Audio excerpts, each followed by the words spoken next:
Tonight, House Speaker Nancy Pelosi replied to the White House counsel's letter to Congress this afternoon, saying that Donald Trump and the Trump administration will not cooperate with the House impeachment inquiry and will not respond to any subpoenas because the inquiry is, according to the president's lawyer, quote, constitutionally invalid, even though impeachment is in the Constitution. Speaker Pelosi said tonight, this letter is manifestly wrong and is simply another unlawful attempt to hide the facts of the Trump administration's brazen efforts to pressure foreign powers to intervene in the 2020 elections. Despite the White House's stonewalling, we see a growing body of evidence that shows that President Trump abused his office and violated his oath to protect, serve, and defend the Constitution. The White House should be warned that continued efforts to hide the truth of the president's abuse of power from the American people will be regarded as further evidence of obstruction. Mr. President, you are not above the law. You will be held accountable. Here is Lindsey Graham echoing what Speaker Pelosi said tonight 20 years ago when he was a prosecutor in the impeachment trial of President Clinton.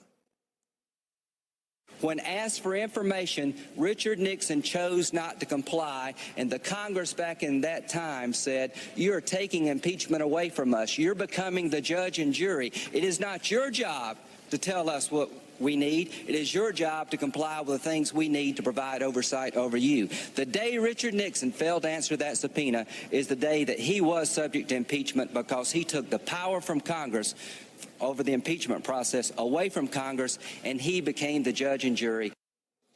Joining our discussion now, Harvard Law School professor Laurence Treibe. He is the co-author of To End a Presidency, The Power of Impeachment.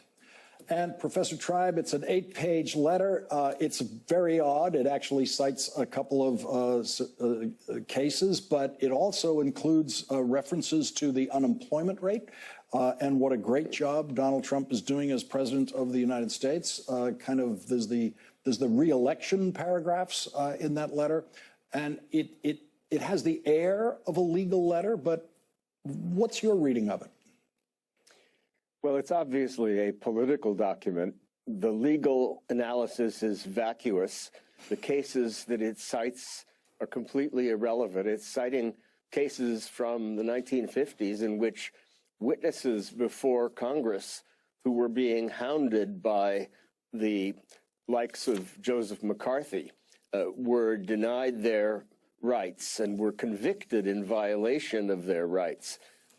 This is completely irrelevant. But because the letter is so obviously weak, and because the White House counsel is no fool, my assumption is that this is an attempt to distract the House of Representatives into giving up on getting more factual details and simply pursuing the obvious obstruction of Congress, which this is, following Article 3 of the Nixon Articles of Impeachment. But I think Adam Schiff is smarter than that. He's made it clear that in addition to impeaching the president for obstructing Congress and refusing to cooperate and pretending that Congress is a non-existent rather than a co-equal branch, that he's going to pursue subpoenas in court. Now, of course, courts are not as quick as we would like them to be. But at this point, I think they're going to become impatient as well. There's evidence from what the courts have said just today in one proceeding before Judge Beryl Howell, where she responded to the kinds of arguments the administration is making by saying, wow, you really are going out on a limb. That was the essence of what she said. I think courts are now going to be impatient. And so we're going to see the House of Representatives both walking and chewing gum at the same time, not just in the classic sense of legislating about social and economic policy while impeaching, but impeaching on several fronts at once. That is, they're going to hold this guy accountable for obstructing Congress, but there's no rule saying you can only impeach him once. They're also going to pursue further details of the shakedown scheme in which the president conspicuously and right on the very text of the White House readout of that infamous phone call basically says to one of our allies, we're not going to support you against Russian aggression unless you do what we want. Do me a favor, though. Help me go after Joe Biden and help me undermine the truth that Russia helped me get elected. That is going to be the core of the impeachment.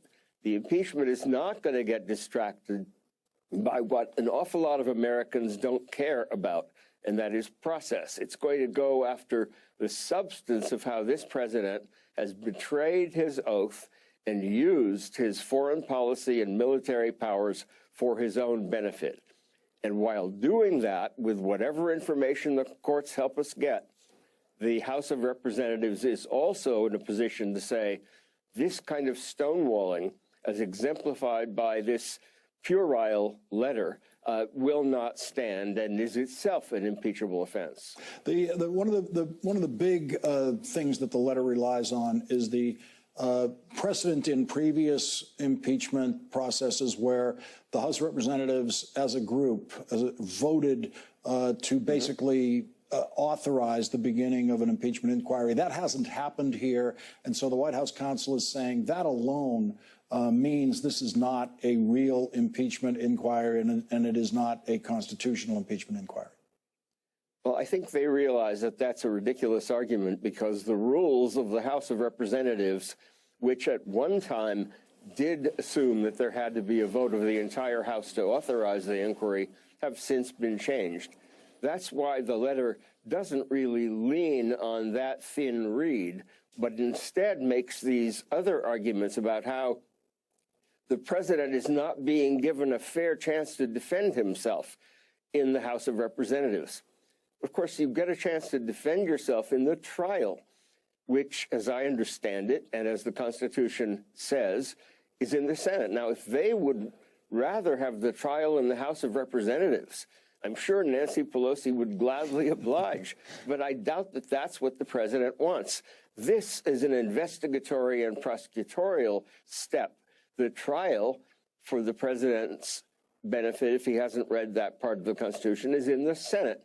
That's where I suppose he's relying on Mitch McConnell to deep six everything. But I think that as the country moves toward the recognition that we have a lawless president who is in it for his own benefit, it may well be that the Senate itself begins to rethink whether it wants to go down with this particular ship. What will happen in court when the president's lawyers take this argument that they outlined in this letter into a courtroom?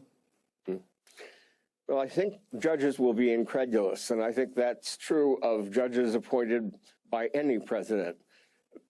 Just this morning, Judge Howell was incredulous when the administration argued that the Watergate grand jury materials should not really have been turned over back in the Nixon days. And if the Justice Department then had seen it as clearly as it does now, the Nixon case would have been very different. Well, when judges hear that in the face of all that we have been through as a country, they tend to scratch their heads and react with incredulity. And I think that's what's going to happen here. This is not going to get anywhere.